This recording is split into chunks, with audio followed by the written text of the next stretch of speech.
kunut subuh itu ada dalilnya. Kunut subuh terus menerus ada dalilnya. Hadisnya dhaif. Dhaif itu artinya apa? Lemah. Lemah itu boleh dipakai atau tidak? Nggak boleh dipakai.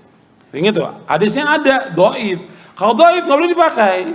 Bahkan ada sahabat bertanya, seorang anaknya dari sahabat bertanya, wahai ayahku, engkau pernah sholat di belakang di belakang Rasulullah SAW, Abu Bakar, Umar, Uthman, Ali, radhiyallahu ajma'in. Apakah mereka kunut subuh? Dijawab oleh bapaknya, ai bunayya muhdatsun, wahai anakku, kunut subuh itu muhdats. Apa makna muhdats? Beda. Bahkan lebih tegas lagi di Sunan Nasa'i dijelaskan, ai bunayya bid'atun, wahai anakku, kunut subuh itu bid'ah. Kalau bid'ah nggak boleh kita ikut. Apakah hukumnya kunut subuh? Bolehkah seorang makmum kunut? Ini sudah sering ditanya. Kunut teman-teman sekalian. Kalau imamnya kunut, antum kunut. Ini khilaf diantara Imam Ahmad dan Imam Syafi'i. Imam Ahmad mendhaifkan hadis tentang kunut subuh, Imam Syafi'i menghasankannya, gitu kan? Dan keduanya ulama besar nih. Keduanya ulama besar. Dan pernah Imam Ahmad ditanya, waktu itu Imam Ahmad ini pernah jadi muridnya Imam Syafi'i ya. Setelah mereka jadi bubar, maksudnya bukan bubar, berpisah maksud saya ya, berpisah. Imam Syafi'i tinggal di Mesir, Imam Ahmad tinggal di Irak, maka murid-murid Imam Ahmad menjalankan banyak yang disampaikan oleh beliau sebagai fatwa. Lalu sempat muridnya bertanya, hai Imam, kalau kami sholat di belakang orang-orang yang madhab Syafi'i, apakah kami kunut? Kata Imam Ahmad, kalau kau tidak mau kunut, jangan ikut sholat. Artinya harus kunut.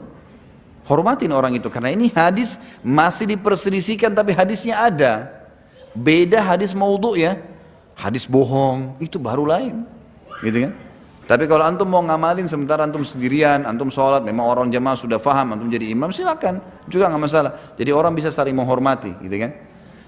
Apakah benar kunut subuh itu bid'ah? Ada yang bilang bahwa kunut subuh menurut mazhab Imam Syafi'i adalah sunnah. Dan ketika kita bermakmum dengan imam yang kunut subuh mengangkat tangan, kita ikut mengangkat tangan. Maka jawabannya perkataan para sahabat Nabi radhiyallahu anhum, ya bunayya innaha bid'ah.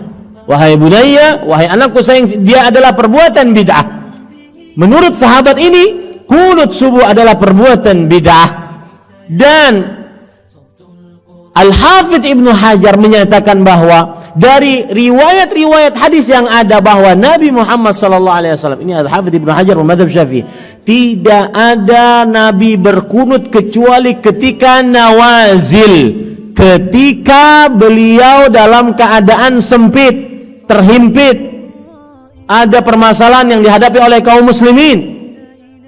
Jadi masalah kunut ini masalah khilaf yang kuat di kalangan para ulama. Kalau saya boleh bagi ya, ada beberapa pendapat. Pendapat pertama bahwasanya kunut subuh sunnah ya, dan itu pendapat Imam Malik dan pendapat Imam Syafi'i rahimahullahu taala.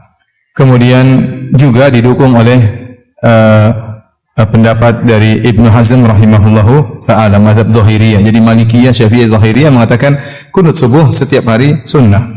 Kemudian pendapat yang mengatakan tidak sunnah ada dua. Pendapat yang pertama adalah mazhabnya Imam Abu Hanifah, mengatakan bahwasanya kunut subuh adalah bid'ah. Ya. Imam Abu Hanifah mengatakan kunut subuh adalah bid'ah.